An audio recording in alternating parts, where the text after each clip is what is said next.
Good morning ವಿಸ್ಟೀಸ್ ನಾ ಜಮಖಂಡಿ ಟೆಂಪರದ ಅಂಶದ ಮಾತಾಡೋದು. ಇವತ್ತು ಏನು ಮಾಡತ್ತೀವಪ್ಪ ಅಂದ್ರೆ ನಾವು ಆಳೆಲ್ಲ ಜಮಖಂಡಿ ತಾಲೂಕೆಲ್ಲ ನಾವು ಎಲ್ಲೆಲ್ಲ ಅಗ್ರಿಕಲ್ಚರ್ ಕೊಟ್ಟು ಎಲ್ಲ ರೈತರಿಗೆ ಭೇಟಿ ಆಗಿರ್ತೀವಿ ರೀ. ಇಲ್ಲಿ ನಾವು ಬಾಗಲಕೋಟೆ ಜಿಲ್ಲೆ ಜಮಖಂಡಿ ತಾಲೂಕಿನ ಹಿರೇಪಡಸಲಿಗೆ ಬಂದಿದ್ದೀವಿ ರೀ. ಇಲ್ಲಿ ರೈತರಿಗೆ ಕೇಳೋ ಸರ್ ನಮಸ್ಕಾರ. ನಮಸ್ಕಾರ ಸರ್ ನಮ್ಮ ರಿಸಲ್ಟ್ ಹೆಂಗೆ ಅನಿಸೈತೆ ರೀ? ಚಲೋ ಅನ್ಸೈತ್ರಿ. ಚಲೋ ಅನಿಸೈತೆ ರೀ. ಜೋರ್ಲೆ ಮಾತಾಡಿ ಚಲೋ ಅನಿಸೈತಿ ಸರ್. ಸರ್ ಬೀಜ ಯಾವ್ದು ಇದು? ಈಗ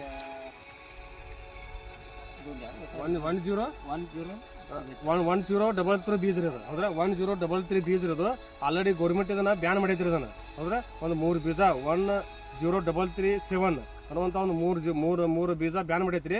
ಆದ್ರೂ ನಮ್ಮ ರಿಸಲ್ಟ್ ನೋಡ್ರಿ ಅಗ್ರಿಕಲ್ಚರ್ ಯೂಸ್ ಮಾಡಿ ಅಗ್ರಿಕಲ್ಚರ್ ಯೂಸ್ ಮಾಡ್ಯಾರಿ. ಸರ್ ಎಷ್ಟು ತಿಂಗಳ ಕಬ್ಬು ಇದು? 9 ತಿಂಗಳ ಕಬ್ಬು ನೋಡ್ರಿ ಇದು. 9 ತಿಂಗಳ ಕಬ್ಬು ರೀ. ಈಗ ಆಲ್ರೆಡಿ ಅವ್ರು ಫ್ಯಾಕ್ಟ್ರಿ ಕಳ್ಸತ್ತಾರಿ. ಇಲ್ಲಿ ನೋಡ್ಬೋದು ನೀವು ಗಣಿಕೆ ಕಬ್ಬನ್ನು ನೋಡ್ಬೋದ್ರಿ. ಅಂದ್ರೆ ಗಣಿಕೆನ ಫ್ರೆಂಡ್ ಐತ್ರಿ. ಇಲ್ಲಿ ನೋಡ್ಬೋದು ಕಬ್ಬು ರೀ. ಹೌದ್ರಿ ಮ್ಯಾಗಿನ ತಗ ಹೋಗೈತೆ ನೋಡ್ರಿ. ಸರ್ ರಿಸಲ್ಟ್ ಚಲೋ ಐತ್ರಲ್ಲ? ಚಲೋ ಇದೆ. ಇದು 4 ಮಂದಿಗೆ ಹೇಳ್ಬೋದಲ್ಲ. 100% ನೋಡ್ರಿ. ಅದು ಇನ್ನೇನೈತಿ ರಿಸಲ್ಟ್ ಬರತ್ರಿ ಅವ್ರಿಗೆ ಈ ರೀತಿ